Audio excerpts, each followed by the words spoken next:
Okay, so let's, Paul, if you can come. I've got your presentation open here, so I'm just going to click on that. Paul's just going to give an update on the Data Science Academy, and there is the slides. All to you, back to you. Excellent. Thanks, Jacques. So for those of you who weren't here last month, I thought I'd just give a quick background about the Data Science Academy and what it's all about, and then provide an update on where we are currently. So I'm sure a lot of you have realized that, I mean, I noticed it particularly over the last year in particular, that the data science has moved from people just talking about it, reading about it, to really much in the business mainstream nowadays. So business is actually doing it, they're making big investments in it. And this is all great. I mean, it's going to drive innovation, and it's really fantastic, but it's leading to a massive skills gap now in the entire chain. So everybody we've been talking to, companies are asking for skills. Where do we find skills? How do we train our skills? And even people working in the field are asking, how do we keep up to date with the latest technologies? And so Jacques and I we connected probably about 2 months ago, and we both shared similar sort of stories and similar sort of vision. And we decided to found a data science academy that will solve these particular issues for corporates and for technologists in the business. So just in terms of what we'll be doing, we're going to be offering courses across the whole spectrum. So we're going to be offering at the C-suite level. So for a senior executive who doesn't know anything about data science but wants to hold an intelligent conversation with his or her techie team. IT professionals, so people that want to upskill in a new technology or a new AI model or methodology. So very deep subject matter expertise. Sort of five-day type courses. And then we're also going to be offering, and this is something that I'm quite excited about, is actually internship programs for corporates as well. And with that in mind, we started approaching corporates over the last month just to gauge interest, to see firstly what their needs are, particularly what technology stack they're standardizing on, what technologies they're interested in, where they're going to be investing in the next year. And then just to gauge interest whether they would, whether they'd be interested in sitting their staff, sitting themselves, or actually running internship programs for data scientists. So the response has actually been really, really great. So we first reached out to the MIIA community, and we had meetings with a few people in the community, about 5 or 6, who gave input on what they felt the ideal curriculum should look like, based on their knowledge and their experience in the field and what they're actually working on currently. And then we've met with 10 corporates over the last month now, from retail, the TMT, so technology, media, telecommunications, and then financial services sectors. And across the board, great interest. One of the companies actually expressed a lot of interest, but we're sort of in a situation now to make this work. We would probably need 2 or 3 corporates to come on board to make these economies of scale, sort of justified for the corporates.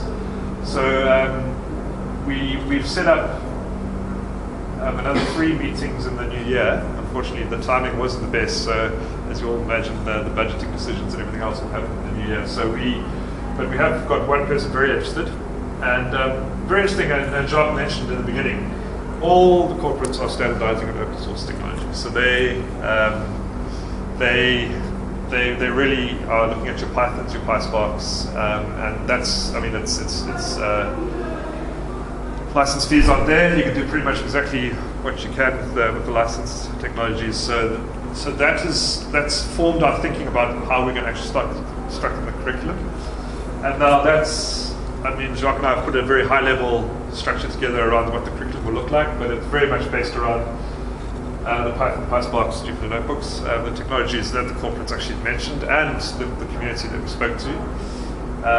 And we will hopefully be launching our first course at the end of January next year. So just there at the end there, so we just really want to connect with as many people as possible, just to try and make sure that we're on the right path from a needs perspective. We want to make everything as practical and relevant as it can be, and so just invite you to sign up there. We'll keep you keep you up to date with all our progress as we go along, and yeah, that's about it. Thanks, Paul. Pius, you end off with humanity, hardware for humanity.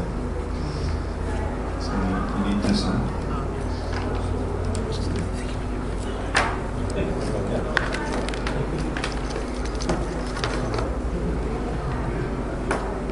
Almost there. Food and drinks, beer.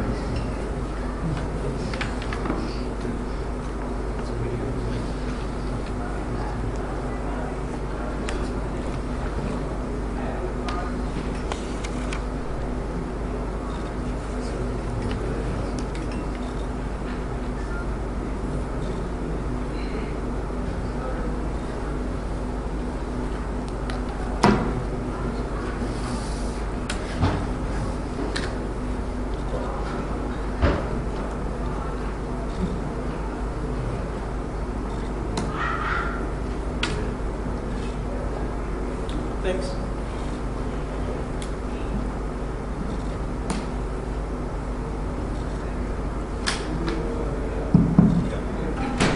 Thanks, Jacques, for the opportunity, and I mean, welcome guys to the LaunchLab. How many of you have been here before? Have you ever had the opportunity to be? Okay.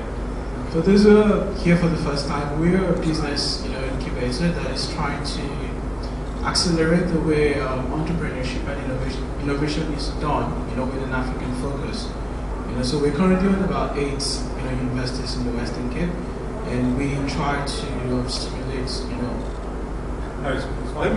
You can understand that something capturing. No, it's fine. We can hear you. We're just recording, so if you can maybe stand this side, yeah. Oh, okay. So we're trying to, stimulate the entrepreneurial culture in Africa to build a proper ecosystem. And I mean, the Hardware for Humanity project is just something that we're trying to experiment with for next year, to build that culture of, problem solving, tangible problem solving, and not just, vague problem solving or approaches, that are vague, that are not impactful, at any level. I just want to share this quote with you. It's about engaging the mind. How do you talk about solving problems without first looking at, a way to engage the mind in problem solving? And I mean, just to read it out, our species needs and deserve a citizenry with minds wide awake and a basic understanding of how the world works.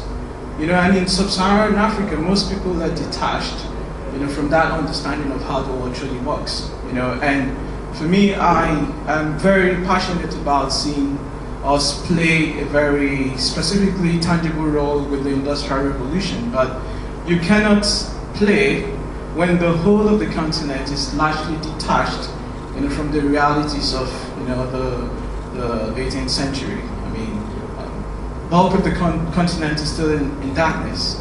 We haven't even, we don't even have a single, say, world-class, industry that is able to compete with, say, maybe the Intels and the HPs of this world. There's nothing of such that is of African origin, and you cannot talk about changing the way Africans, play with the rest of the world without talking about changing the way young Africans think. So one might want to think that there is a lot of hopelessness in the air. There is still a little bit of hope, and that hope lies with the younger generation, the millennials.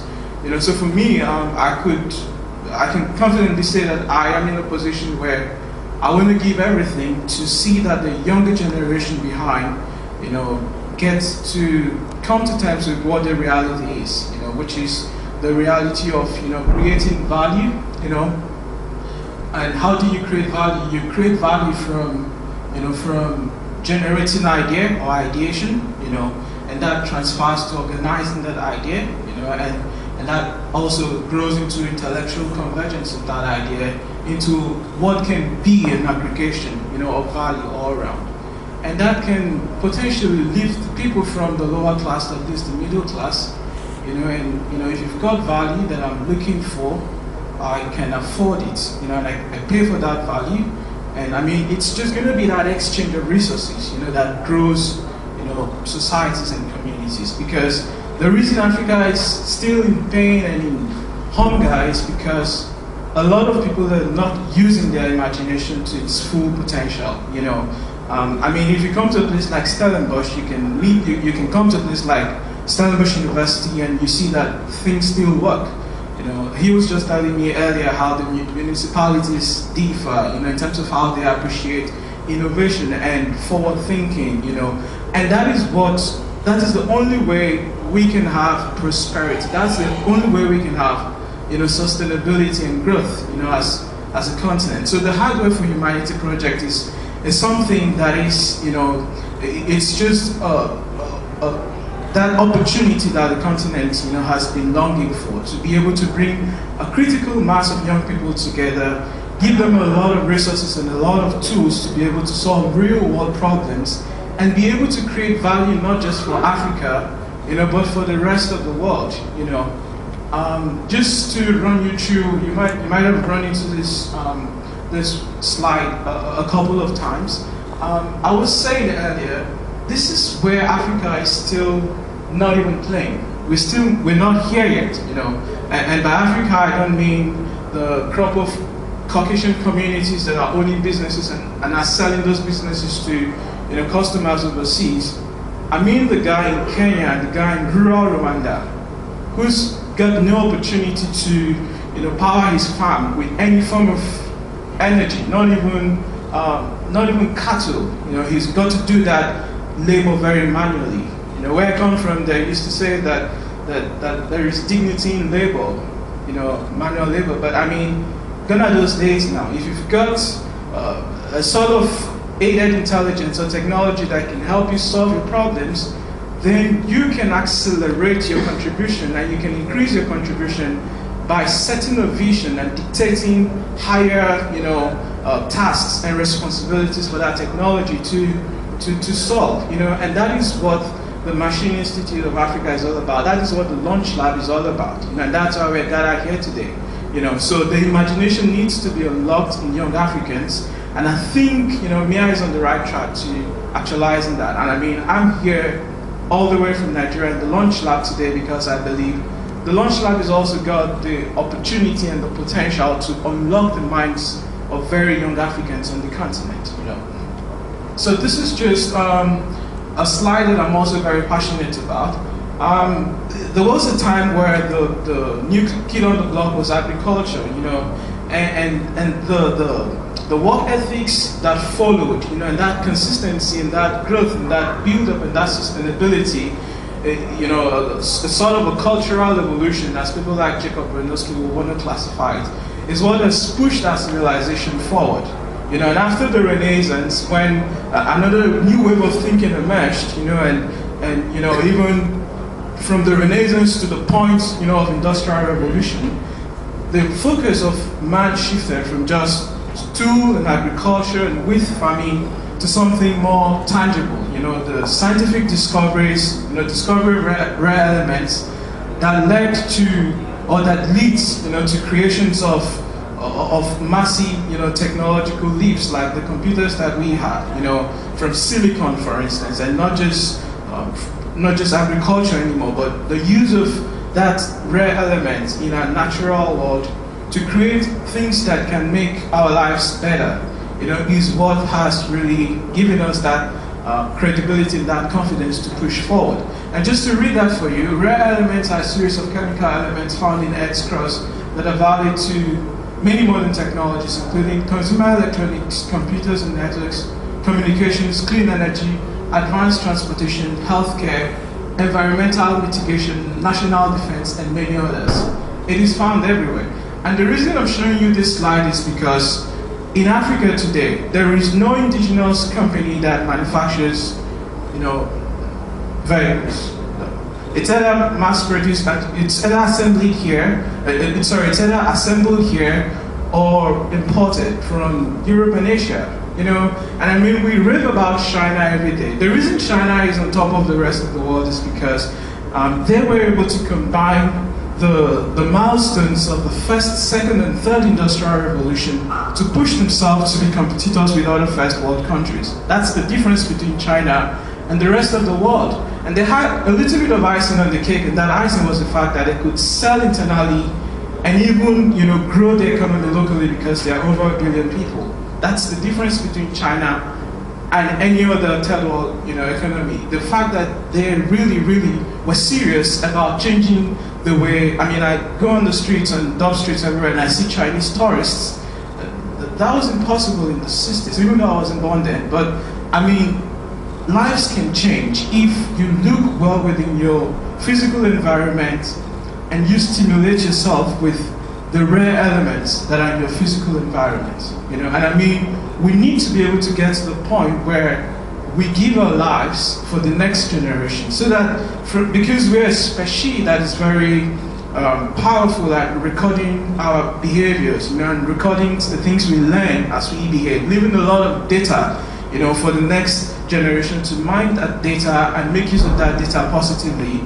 We can do, everything that we're set out to do. We can really leave a very colorful legacy for the next generation to inherit, and that's why I'm very passionate about this. Just to show you that the cell phone you're carrying in your pocket is also made with various rare elements, components. But people don't know about this. The young generation doesn't know about it. Our educational system does not emphasize on how valuable, the tangible aspect of productivity and creation is. How you can really, really put food on one table, and not just one table, but 100 tables. Yeah. So for Africa, the focus is really, really on education and skills development. I didn't say education or education alone. I didn't say knowledge for the sake of knowledge. It is knowledge for the sake of impact. How much do you know, and what problem can you use your knowledge to solve? And also the second would be building sustainable governance system. It's so painful that indigenous African companies try to push, they try to grow, and they try to stay sustainable, and one policy just comes and it cripples everything. We need to be able to train the young generation to be able to create, a thriving ecosystem for everybody, both the business leader and the political leader. And I mean, technology can pretty much solve most of our problems. All we need is just a stable climate to be able to create these technologies. And delivering hard infrastructure. I mean, South Africa is one of the only countries in Africa where you can drive for 100 yards without potholes, for instance. So if that is the case, if cars are not manufactured in Africa, and you have to go to the mechanic every weekend to change your tires and all of that, the little disposable income that is available goes into the servicing of that car, or goes into the importation of technology from overseas into Africa to improve the condition of that vehicle that you probably have used all of your life savings to acquire. All of these things needs to be in place before we can compete with China in the industrial age, in the fourth industrial revolution. So it looks very difficult, but it is doable. We can get to that point where Africa can conveniently leapfrog the rest of the world.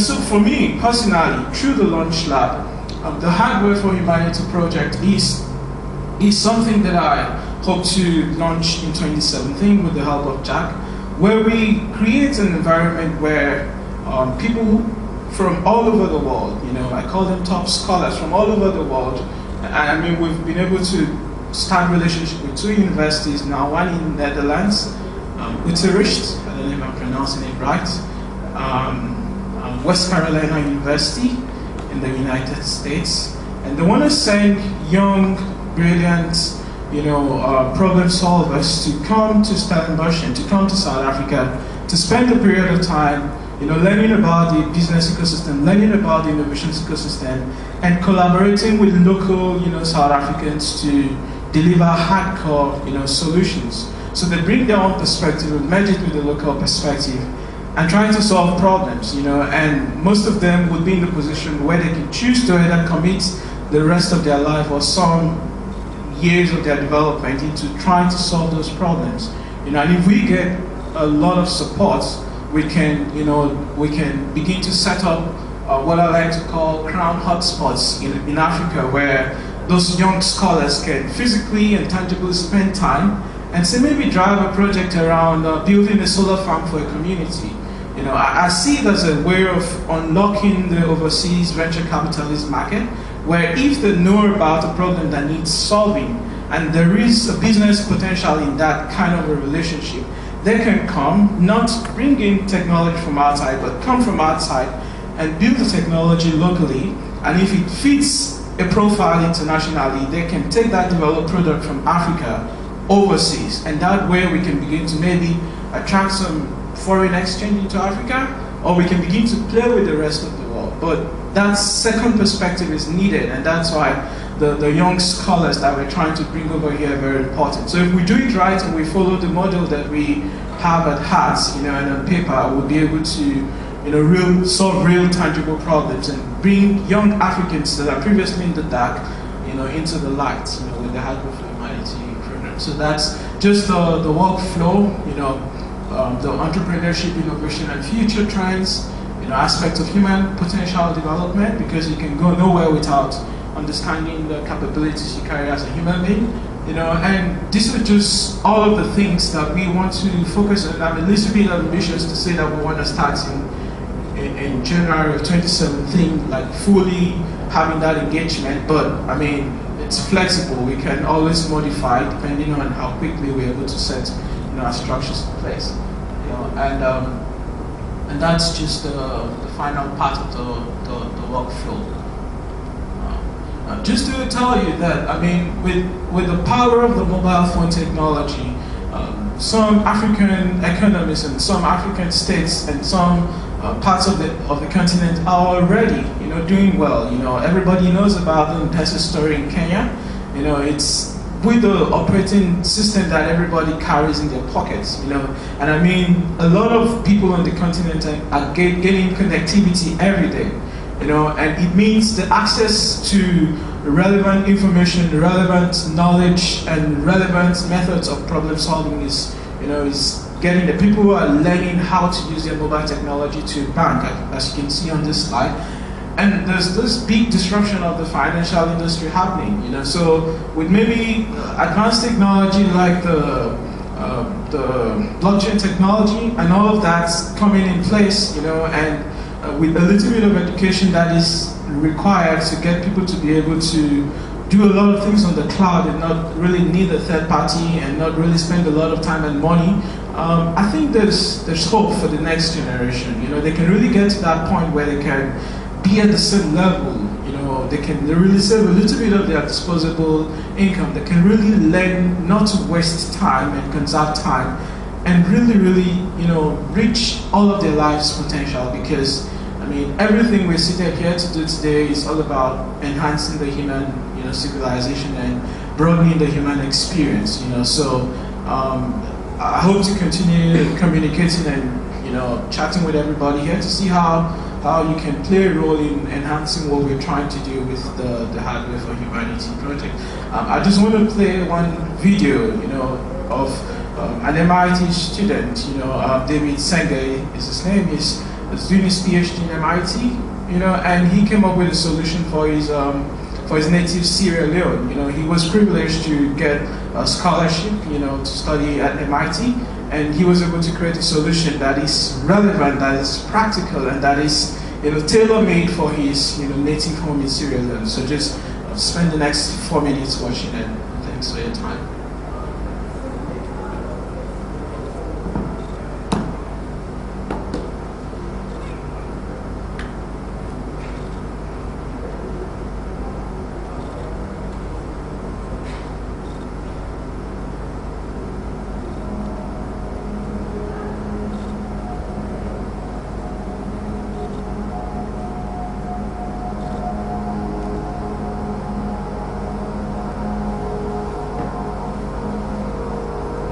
trying to think about whether I wanted to go to graduate school or not, and I got to meet with Professor Hugh at the MIIA Lab, who's my advisor, and he's a double amputee himself. He described to me a problem that he was having, which was that his prosthetic sockets were always uncomfortable. It turned out that it's the same problem that people in Sierra Leone who were amputees also faced. And it was an interesting problem for me to solve because it had a global relevance and a local relevance to Sierra Leone as well. And I wanted to do something that will help enable people's lives globally. And more importantly, people who I knew who were amputees in Sierra Leone. This is the prosthetic socket that's made from a 3D printer, right? And you can see here each color is a different material, and you can press and it's flexible.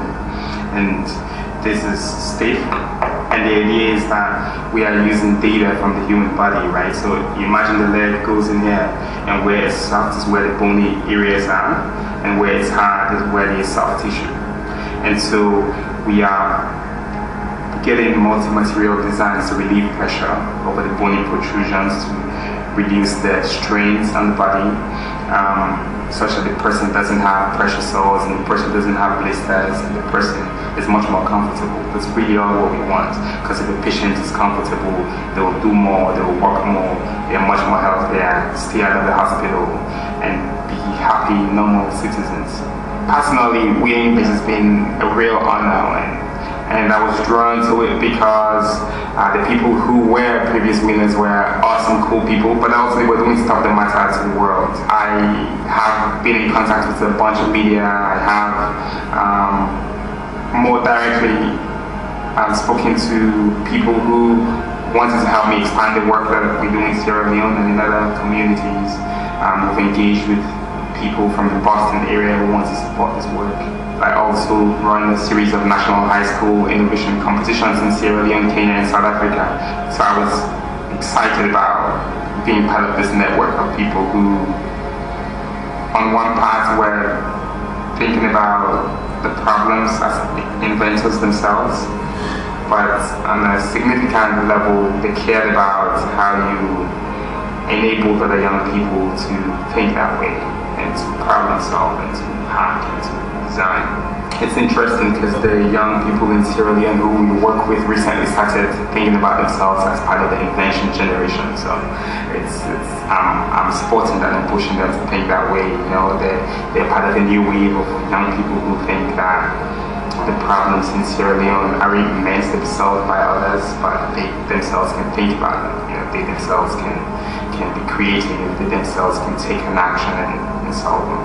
I think it's important that with the resources that we have access to, we're able to think about problems that have global implications and problems that touch us personally, problems that will make somebody who we know's life slightly better.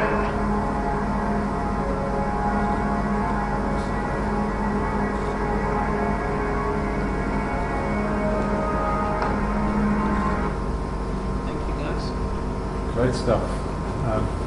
Thank you. Thank you very much. Okay.